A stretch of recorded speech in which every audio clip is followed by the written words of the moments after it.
Hello YouTube, today we're doing the update on the breeding fish for profit tank. I got some other fry in a different tank that I'll show you as well, so stay tuned.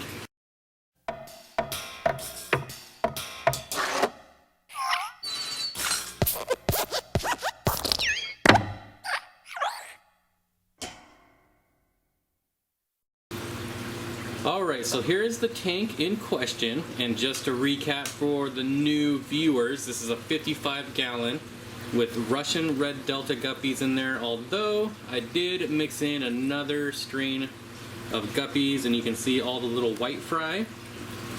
And there's the male, right, where'd he go? Oh boy. Well anyways, oh here he is over here. Never gonna catch him there, right there, that yellow kind of pineapple looking fry. Not fry, but male, that's what they're called. So I threw those in here just to add a little spice, change things up. The Russian red Delta guppies are not rare by any means. If I ever want to go back to a pure strain, it's not a big deal. It's going to be super easy. Also, you can see I've got a lot of Bristlenose Plecos in here, a lot of albinos being pumped out right now, which is, I don't know. I don't know that they sell any better than just the normal, but got a ton of them. They're just about that size. I like to get them at about 2.5 inches and take them in for trade-in. And then of course the other thing we have going on in here that we're breeding are the cherry shrimp. And there are thousands of them in here. Just all throughout this big long carpet of Java moss. Thousands of them. I even thought about throwing a different color in here, maybe some of my yellows or the blue pearls, I don't know, just to see what happens. Uh-oh, this guy's not doing too good. This tank's been up and running so long that I definitely probably have some old guppies in here. Kind of looks like that's one there. And of course, the other thing that is breeding in here, but not for profit, are these just thousands and thousands of snails. Oops, there we go. Which of course is food for my puffer.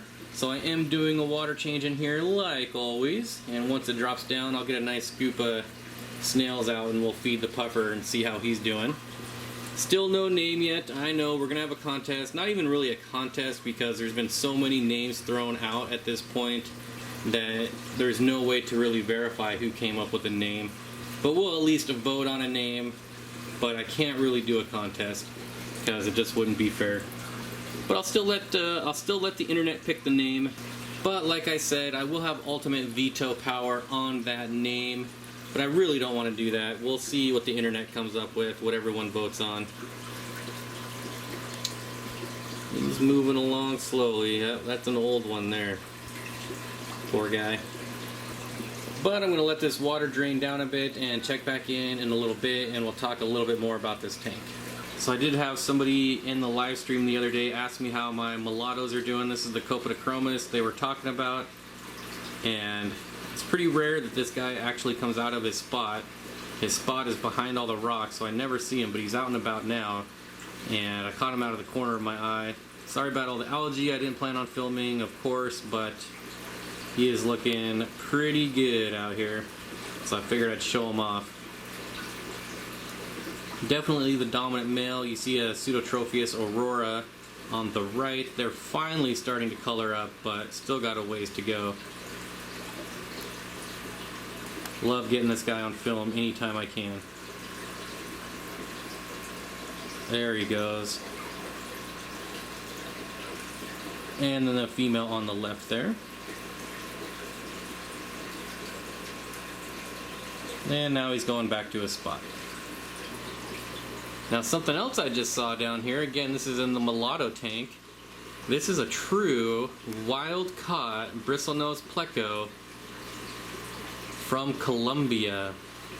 Anyone who's really been on my channel for a while will know that I got these a long time ago. This is the tank I put them in, and I rarely ever see him. But an actual brown, not really chocolate, but kind of the brown with the really nice patterns on it. Just starting to get the bristles.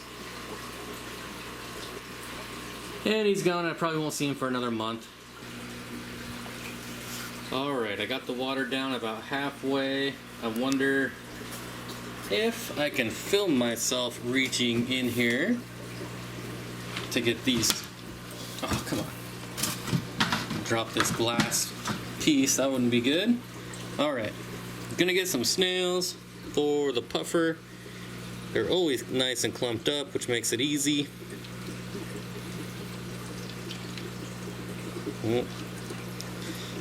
Nice big handful. Get a couple more, why not? A couple of these big ones. Oh yeah, nice and dirty. Oop, drop that small one, get this big one. This one too. Oh, nope. Alright. That's a good little scoop. Now we'll dump this in the puffer tank. Make sure I don't get any duckweed on me. Alright, I dumped him in. Of course, it's kind of dark in the back. Hopefully it's picking up well. Looks like he sees him. Going in for the strike. Swear, one of these days those rainbows are going to get it. Always trying to pick out little pieces of meat. Again, no name yet, but we're working on it. Maybe next week we'll release that video. Gonna watch his belly get big as always. Just chowing through him.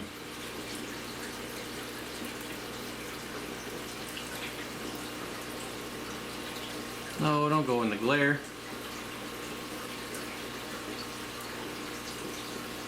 I'd say he's probably put on about 2 inches since I've had him.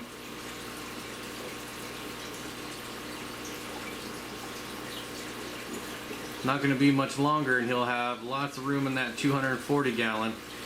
Hopefully pretty soon. Of course I said that 2 months ago. Just another 2 months. Still a lot more there, buddy.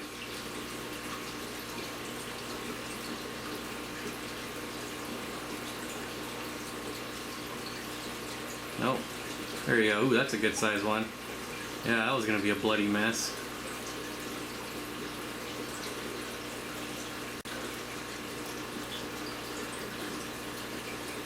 Now, I don't give them big handfuls like this every day. I do feed him like this every other day, and then he'll get a couple snails on the other days. Not the big handfuls, though. Oh, he looks so happy.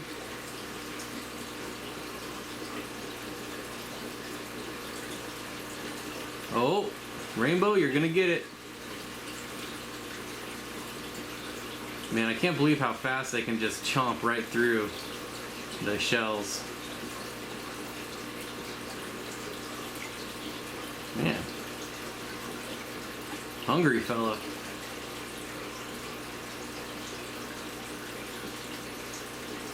He's just gonna take that one whole. They can't pass the shell. It's not a big deal if they swallow the shell. Teeth are looking nice and trim though.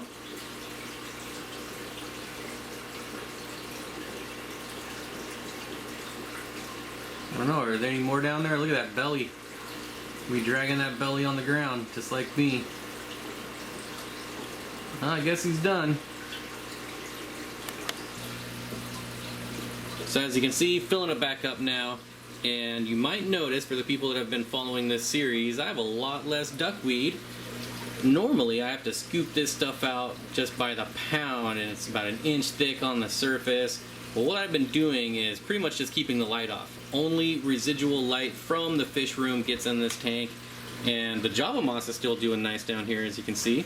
Hasn't really affected it. Yeah, the guppy grass has been dying back, but it's worth it to me. Pretty soon, hopefully, all this duckweed will be gone, because I really hate duckweed. And then people always say, well, why do you put it in your tank? Well, you don't do it on purpose. Some people do. Some people love duckweed. If that's you, then I got a lot of it you can just have. Just come over and get it. Otherwise, I want it gone. I hate it. Here you can see some of the males that I mixed in here. A lot better picture here. All that'll do is throw in some yellow into the fry, see what happens. I don't know. It's just time for a change. Kind of spice things up for me a little bit. But I'm going to let this fill up, and then we'll kind of talk specifics about the tank.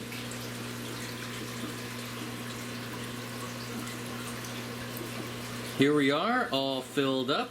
And we can talk about the tank. Lighting is a Costco LED shop light that ran me around $39.99, I believe. And that was when it first came out. I think they've actually dropped in price. For filtration, I use 2 sponge filters. This is an 8-inch sponge, I believe, or 7-inch, something like that. It's the biggest one I could find.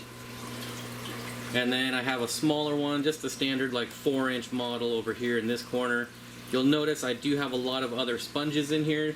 Basically, this is where I keep all my extra seated sponge filters. So when I need to start up a new tank quick, I'll just take that out, fire it up on the airline, and pretty much get an instant cycle. The media down here, as far as the substrate, I should say, is one, a whole lot of poop, but under that is Eco Complete and fluoride, kind of a mixture of both. There's also crushed coral. You can see all the white is crushed coral, and I add that in here about every 6 months. I'll put a few scoops of crushed coral in here. Temperature wise, there's no heater in here. It stays at about 72 degrees. pH is right around 7, which is a little low for guppies. And I don't measure GH or KH, but I can tell you that the TDS stays at about 300. Yeah, I think that's it. We can talk numbers. I've talked about this before. But for a Pleco like this size here, right in that 2 to 2.5 inch range, I get $2.50 credit trade-in. The male guppies, I get $1.50. The female guppies, I get $1. The shrimp are a little different. I basically just stick a net in, scoop out a whole scoop full of shrimp, and take them in. And I'm just like, you know what? There's probably 100 in here. Just give me 20 bucks and I'm fine. A lot of good looking ones on this sponge filter right here. But that's kind of the gist of this tank. Like I said, I think it's been up and running about 2 years. It's got to be getting pretty close.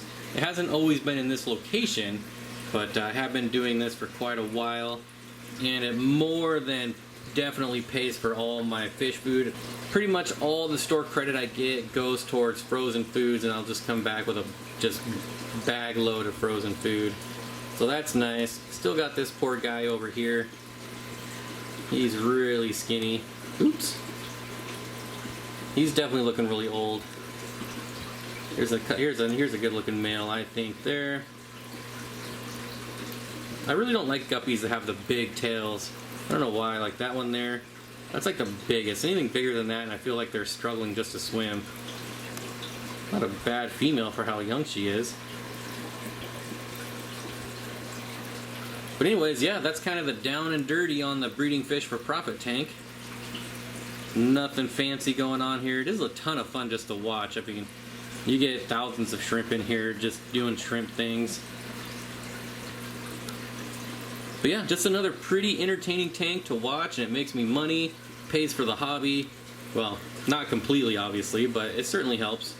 I'm sure I missed something or forgot to mention something, so if you have any questions, just leave them down below. I generally try to answer all the questions.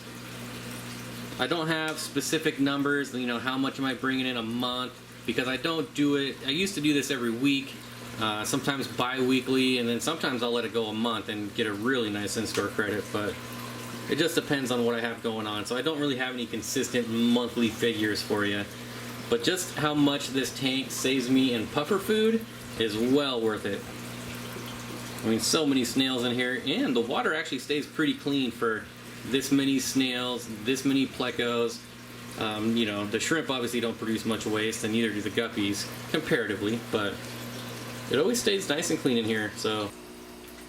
Alright, and then I told you I had some other fry that I was growing out, and this is definitely a not-for-profit situation, but these are fish I will be selling. And these are all the African cichlid fry I have right now. The black and white stripes are the Neolamprologus tetracephalus, if I'm pronouncing that right. I have no idea.